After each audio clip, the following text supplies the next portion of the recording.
दोस्तों, इस वीडियो में हम कक्षा 8 की किताब सामाजिक विज्ञान का अध्याय दूसरा पढ़ेंगे। इसका शीर्षक है भूमि, मृदा, जल, प्राकृतिक वनस्पति और वन्य जीवन संसाधन। देखिए, तंजानिया अफ्रीका के एक छोटे गांव में मांबा पानी लाने के लिए प्रातः शीघ्र उठती हैं। उसे बहुत दूर जाना पड़ता है और वह कुछ घंटों के बाद लौटती हैं। इसके उपरांत वह घर के कार्य में अपनी माँ का हाथ बढ़ाती है और अपने भाइयों की बकरियों की देखभाल में मदद करती है। उसके पूरे परिवार के पास उनकी छोटी झोंपड़ी के चारों और चट्टानी भूमि का एक भाग है। मांबा के पिता कठिन परिश्रम के बाद मात्र कुछ मक्का और सेम ही उगा सकते हैं। फिर भी यह उनके परिवार के साल भर के खाने के लिए पर्याप्त नहीं है। पीटर न्यूजीलैंड के भेड़ पालन प्रदेश के मध्यवर्ती भाग में रहता है, जहां उसका परिवार ऊन प्रक्रम करने का कारखाना चलाता है। प्रतिदिन जब पीटर स्कूल से लौटता है, वो अपने चाचा को अपनी भेड़ों की देखभाल करते हुए देखता है। उनका भेड़ों का बाड़ा कुछ दूरी पर पहाड़ियों से लगे हुए एक विस्तृत घास के मैदान पर स्थित है। वहाँ नवीनतम प्रौद्योगिकी का उपयोग करते हुए एक वैज्ञानिक विधि से इसका प्रबंध किया जाता है। पीटर का परिवार जैविक कृषि द्वारा सब्जियां भी उगाता है। मांबा और पीटर विश्व के दो विभिन्न स्थानों में रहते हैं और उनके जीवन व्यतीत करने में बहुत अंतर है। यह विभिन्नता भूमि की गुणवत्ता, मृदा, जल, प्राकृतिक वनस्पति, प्राणियों और प्रौद्योगिकी के उपयोग की भिन्नता के कारण है। इन स्थानों का एक दूसरे से भिन्न होने का मुख्य कारण इस प्रकार के संसाधनों की उपलब्धता है। क्या आप जानते हैं, विश्व की 90% जनसंख्या भूमि क्षेत्र के 30% भाग पर ही रहती है।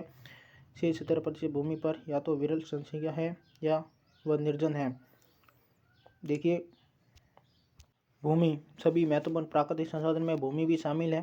भूपृष्ठ के कुल क्षेत्रफल का लगभग 30% भाग भूमि है।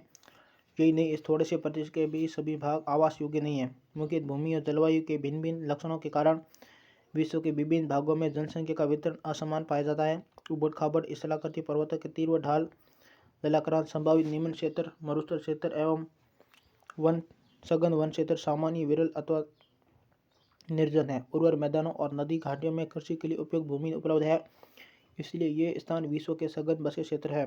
नेक्स्ट है भूमि उपयोग। भूमि का उपयोग विभिन्न कार्यों के लिए किया जाता है, जैसे कृषि, वानिकी, खनन, सड़कों और उद्योगों की स्थापना। साधारण इसे भूमि उपयोग कहते हैं। क्या आप मांबा और पीटर के परिवारों के भूमि उपयोग के विभिन्न तरीकों की सूची बना सकते हैं? भूमि का उपयोग भौतिक कारकों द्वारा निर्धारित किया जाता है, जैसे स्थलाकृति, मृदा, जलवायु, खनिज और जल की उपलब्धता। मानवीय कारक जैसे जनसंख्या और प्रौद्योगिकी भी भूमि उपयोग प्रतिरूप के महत्वपूर्ण निर्धारक है। स्वामित्व के आधार पर भूमि को निजी भूमि और सामुदायिक भूमि में बांटा जा सकता है। निजी भूमि व्यक्तियों के स्वामित्व में होती है, जबकि सामुदायिक भूमि समुदाय के स्वामित्व में होती है। सामान्य रूप से इसका उपयोग समुदाय से संबंधित व्यक्तियों के लिए किया जाता है, जैसे सारा, फलों, नट या औषधीय बूटियों को एकत्रित करना। इस सामुदायिक भूमि को साझा संपत्ति संसाधन भी कहते हैं। जनसंख्या और उनकी मांग सदैव बढ़ती रहती है, लेकिन भूमि की उपलब्धता सीमित है। स्थान के अनुसार भूमि की गुणवत्ता में अंतर होता है। लोगों ने सामुदायिक भूमि पर व्यापारिक क्षेत्र बनाने, नगरीय क्षेत्रों में घर बनाने और ग्रामीण क्षेत्रों में कृषि योग्य भूमि का विस्तार करने के लिए अनाधिकृत हस्तक्षेप करना शुरू कर दिया है। आज भूमि उपयोग प्रतिरूप में व्यापक परिवर्तन हमारे समाज में सांस्कृतिक परिवर्तनों को दर्शाते हैं। वर्तमान में कृषि और निर्माण संबंधी गतिविधियों के प्रसार के कारण निम्नीकरण, भूस्खलन, मृदा अपरदन, मरुस्थलीकरण पर्यावरण के लिए प्रमुख खतरा है। नेक्स्ट है भूमि संसाधन का संरक्षण। बढ़ती जनसंख्या तथा इसकी बढ़ती मांगों के कारण वन भूमि और कृषि योग्य भूमि का बड़े पैमाने पर विनाश हुआ है। इससे इस प्राकृतिक संसाधन के समाप्त होने का डर पैदा हो गया है। इसीलिए विनाश की वर्तमान दर को अवश्य रोकना चाहिए। वन रोपण, भूमि उद्धार, रासायनिक कीटनाशकों और उर्वरकों के विनियमित उपयोग तथा अतिसारण पर रोक आदि भूमि संरक्षण के लिए प्रयुक्त कुछ सामान्य तरीके हैं। नेक्स्ट है मृदा।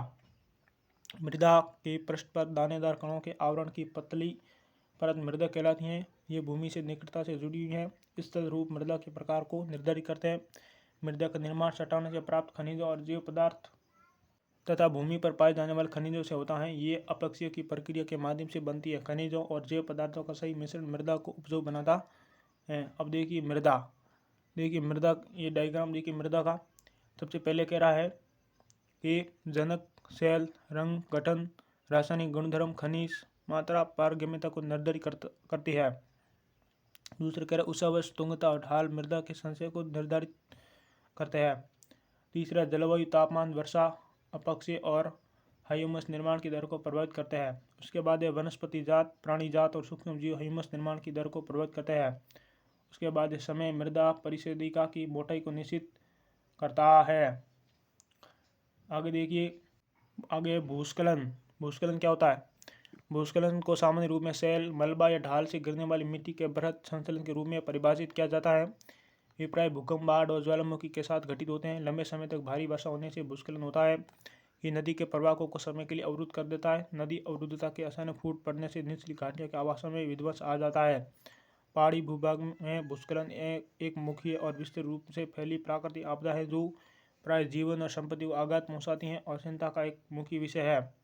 उसके बाद एक वस्तु स्थिति अध्ययन। हिमाचल प्रदेश के किन्नौर जिले में रेखांग के निकट मंजी गांव में बड़े भूस्खलन के कारण राष्ट्रीय महामार्ग 2 के पुराने हिंदुस्तान महामार्ग 22 की पुरानी हिंदुस्तान तिब्बत सड़क का 200 मीटर तक का भाग नष्ट हो गया। ये भूस्खलन पंजी गांव में तीव्र विस्फोटन द्वारा हुआ था। विस्फोटन के कारण ढाल का ये कमजोर क्षेत्र नीचे गिर गया, जिसके कारण सड़क और गांव के आसपास के क्षेत्र को क्षति पहुंची। पंजी गांव को किसी संभावित मानव विनाश से बचाने के लिए पूर्ण रूप से खाली करा दिया गया था। न्यूनीकरण क्रियाविधि। वैज्ञानिक प्रविधि के विकास में से हमें समझने की शक्ति मिली है कि भूस्खलन उत्पन्न होने के कौन कौन से कारक है और उनका प्रबंधन कैसे करना है। भूस्खलन को रोकने के लिए कुछ प्रविधियां निम्न है। भूस्खलन प्रभावित क्षेत्रों का मानचित्र बनाकर उसमें प्रभावित होने वाले स्थानों को इंगित करना। इस प्रकार इन क्षेत्रों को आवास बनाने के लिए छोड़ा जा सकता है। नेक्स्ट है भूमि को खिसकने से बचाने के लिए प्रतिधारी दीवार का निर्माण। उसके बाद भूस्खलन को रोकने का सबसे प्रभावी तरीका वनस्पति आवरण में वृद्धि है। नेक्स्ट है सतही अपवाद तथा झरना प्रवाहों के साथ साथ भूस्खलन की गतिशीलता को नियंत्रित करने के लिए पृष्ठीय अपवाद नियंत्रण उपाय कार्यान्वित किए गए हैं।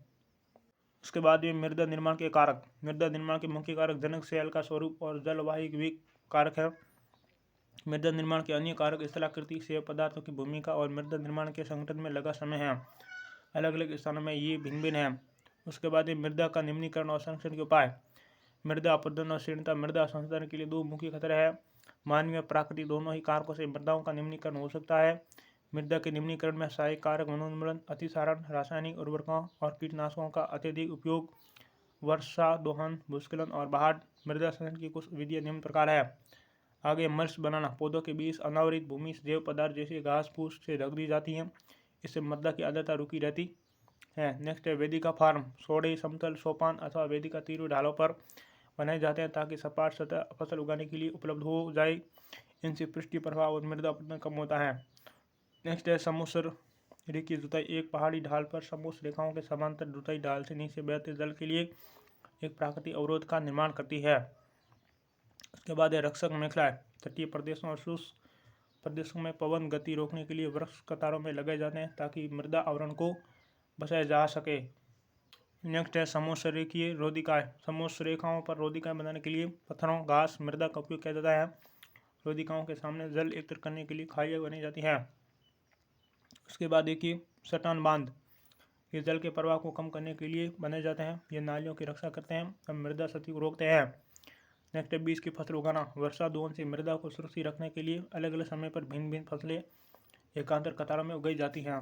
उसके बाद है जल। जल एक महत्वपूर्ण नवीकरणीय प्राकृतिक संसाधन है।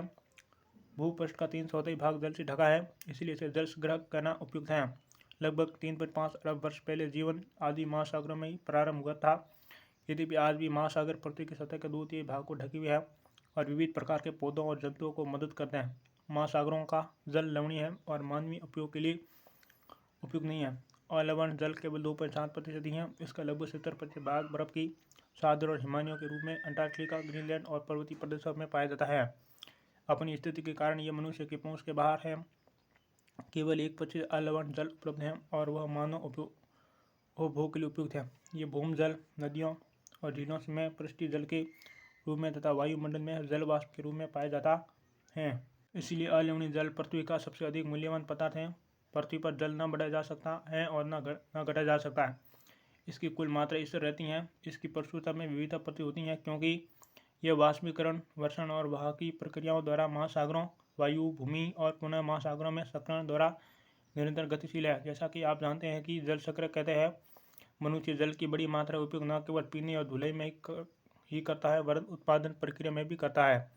जल कृषि उद्योगों तथा बांधों के जलाशयों के माध्यम से विद्युत उत्पादन करने में भी प्रयोग किया जाता है। जल स्रोतों के सूखने अथवा जल प्रदूषण के कारण अलवणीय जल की आपूर्ति की कमी के मुख्य कारक बढ़ती जनसंख्या, भोजन और नकदी फसलों की बढ़ती मांग, बढ़ता नागरीकरण और बेहतर होता जीवन स्तर है। जल उपलब्धता की समस्याएं। विश्व के कई प्रदेशों में जल की कमी है। अधिकांश अफ्रीका, पश्चिमी एशिया, दक्षिण एशिया, पश्चिमी संयुक्त राज्य अमेरिका के भाग, उत्तर पश्चिमी मैक्सिको, दक्षिण अमेरिका का भाग और संपूर्ण ऑस्ट्रेलिया अम्लीय जल की आपूर्ति की कमी का सामना कर रहे हैं। ये देश ऐसे जलवायु प्रदेशों में स्थित हैं जहां अक्सर सूखा पड़ता है। उनमें जलाभाव की अधिक समस्या बनी रहती है। इस प्रकार जल का अभाव मौसमी अथवा वार्षिक वर्षण में विविधता के परिणाम स्वरूप हो सकता है, अथवा अति उपयोग और जल स्रोतों के संदूषण के कारण भी जल का अभाव हो सकता है। जल संसाधनों का संरक्षण। आज के विश्व में शुद्ध तथा पर्याप्त जल स्रोतों तक पहुंचना एक बड़ी समस्या बन गई है। इस क्षीण होते संसाधन के संरक्षण के लिए कदम उठाने चाहिए। यदि भी जल एक नवीकरणीय संसाधन है, तथापि इसका नेक्स्ट अति उपयोग और प्रदूषण ऐसे उपयोग के लिए अनुपयुक्त युक्त बना देते हैं। अशोधित या आंशिक रूप से शोधित वाहित मल, कृषि रसायनों का विसर्जन और जल निकाय में औद्योगिक बहिर्स्राव जल के प्रमुख संदूषक है। इनमें शामिल नाइट्रेट, धातुएं और कीटनाशी जल को प्रदूषित कर देते हैं। इनमें से अधिकांश रसायन अजैव निम्नीकरणीय होने के कारण जल द्वारा मानव शरीर में पहुंच जाते हैं। इन प्रदूषकों को जल निकाय में छोड़ने से पूर्व बहिर्स्रावों को उपयुक्त विधि से शोधित करके जल प्रदूषण नियंत्रित किया जा सकता है। उसके बाद वन और अन्य वनस्पति आवरण धरातलीय प्रवाह को मंद करते हैं और भूमिगत जल को पुनः पूरित करते हैं। जल संग्रहण पृष्ठीय प्रवाह को बचाने की दूसरी विधि है।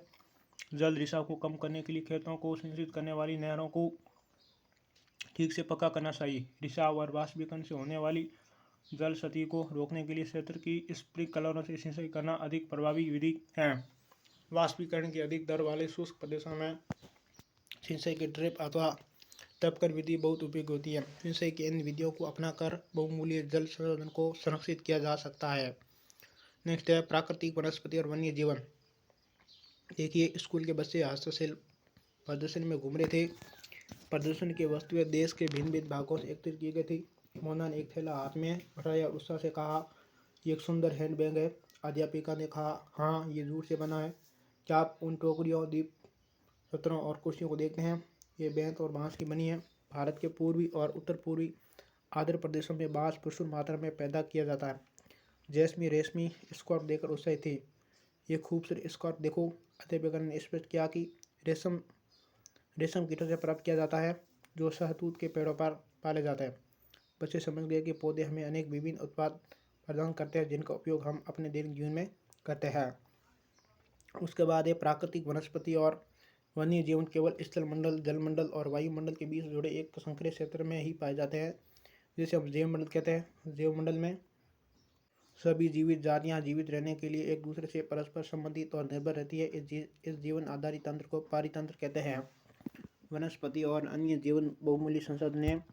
पौधे हमें इमारती लकड़ी देते हैं, प्राणियों को आश्रय देते हैं, ऑक्सीजन उत्पन्न करते हैं जिसे हम सांस लेते हैं, फसलों को उगाने के लिए आवश्यक मृदा की सुरक्षा करते हैं, रक्षक मेखला के रूप में कार्य करते हैं, भूमिगत जल के संग्रहण में सहायता करते हैं, हमें फल, लेटेक्स, तारपीन का तेल, गोंद, औषधीय पौधे और कागज प्रदान करते हैं, जो आपके अध्ययन के लिए अत्यधिक आवश्यक हैं। पौधों के असंख्य उपयोग हैं, उनमें आप कुछ और जोड़ सकते हैं। वन्य जीवन के अंतर्गत जंतु, पक्षी, कीट एवं जलीय जीव रूप आते हैं। उनसे हमें दूध, मांस, खाल और ऊन प्राप्त होती है। कीट जैसे मधुमक्खी हमें शहद देती हैं, फूलों के परागण में मदद करते हैं और पारितंत्र में अपघटक रूप में एक महत्वपूर्ण भूमिका निभाती है। चिड़िया अपने भोजन के लिए कीटों पर निर्भर है और अपघटकों के रूप में कार्य करती है। गिद्ध मृत जीव जंतुओं को खाने के कारण एक अपमार्जक हैं और पर्यावरण का एक महत्वपूर्ण शोधक समझा जाता है। इसलिए प्राणी चाहे बड़े हो अथवा छोटे, सभी पारितंत्र के संतुलन को बनाए रखने के लिए अनिवार्य है। उसके बाद है प्राकृतिक वनस्पति का वितरण। वनस्पति की वृद्धि मुख्य रूप से तापमान और आर्द्रता पर निर्भर करती है। विश्व की वनस्पति के मुख्य प्रकारों को 4 वर्गों में रखा जा सकता है, जैसे वन, घास, स्थल, गुल्म और टुंड्रा। भारी वर्षा वाले क्षेत्रों में विशाल वृक्ष उग सकते हैं। इस प्रकार वन प्रचुर जल आपूर्ति वाले क्षेत्रों में ही पाए जाते हैं। जैसे जैसे आर्द्रता कम होती है, वैसे वैसे वृक्षों का आकार और उनकी सघनता कम हो जाती है।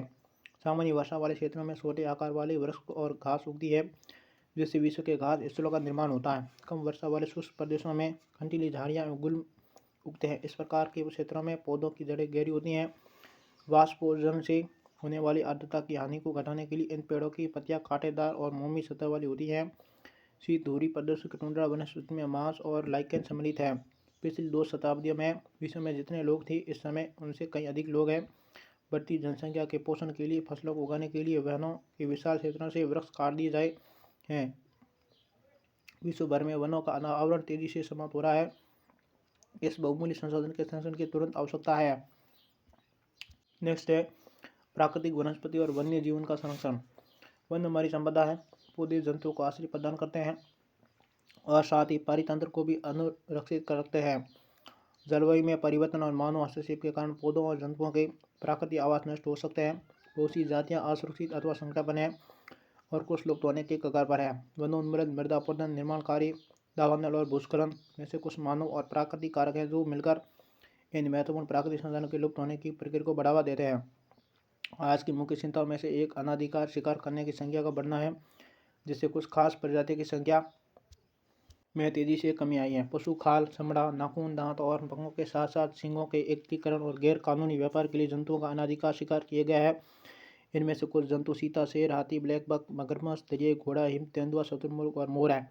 इनका संरक्षण जागरूकता बढ़ाकर किया जा सकता है। राष्ट्रीय उद्यान, वन्य जीव अभयारण्य, जीव मंडल नीचे हमारी प्राकृतिक वनस्पति और वन्य जीवन को सुरक्षित रखने के लिए बनाया जाता है। संकरी घाटियों, झीलों और आर्द्र भूमि का संरक्षण मूल्यवान संसाधन नष्ट होने से बचाने के लिए आवश्यक है। यदि प्रजातियों की सापेक्ष संख्या को भंग न किया जाए तो पर्यावरण में संतुलन बना रहता है। विश्व के अनेक भागों में मनुष्य ने अपने क्रियाकलापों से अनेक प्रजातियों के प्राकृतिक आवास में उथल पुथल कर दी है। अनेक पक्षियों और जीव जंतुओं के अंधाधुंध शिकार के कारण या तो वे विलुप्त हो गए हैं या विलुप्त होने के कगार पर हैं। प्रादेशिक और सामुदायिक स्तर पर जागरूकता कार्यक्रमों जैसे सामाजिक वानिकी वन महोत्सव को प्रोत्साहित करना चाहिए। स्कूल के बच्चों को पक्षी देखने या प्राकृतिक कैंपों में जाने के लिए प्रोत्साहित करना चाहिए ताकि वे विविध जातियों के निवास का अवलोकन कर सके। बहुत से देश पक्षियों और पशुओं को मारने और उनके व्यापार करने के विरुद्ध हैं। भारत में शेरों, चीतों, हिरणों, भारतीय सरंग और मोर को मारना अवैध है। एक अंतर्राष्ट्रीय परिपाटी CITES the convention on international trade in endangered species of wild fauna and flora की स्थापना की गई है, जिसने प्राणियों और पक्षियों की अनेक जातियों की सूची तैयार की है। इस सूची में दिए गए सभी पक्षियों और प्राणियों के व्यापार करने पर प्रतिबंध लगाया गया है। पौधों और प्राणियों का संरक्षण प्रत्येक नागरिक का नैतिक कर्तव्य है। इस प्रकार से हमारा यह पाठ कंप्लीट हुआ। हम नेक्स्ट वीडियो मिलेंगे, तब तक के लिए आप सबको धन्यवाद।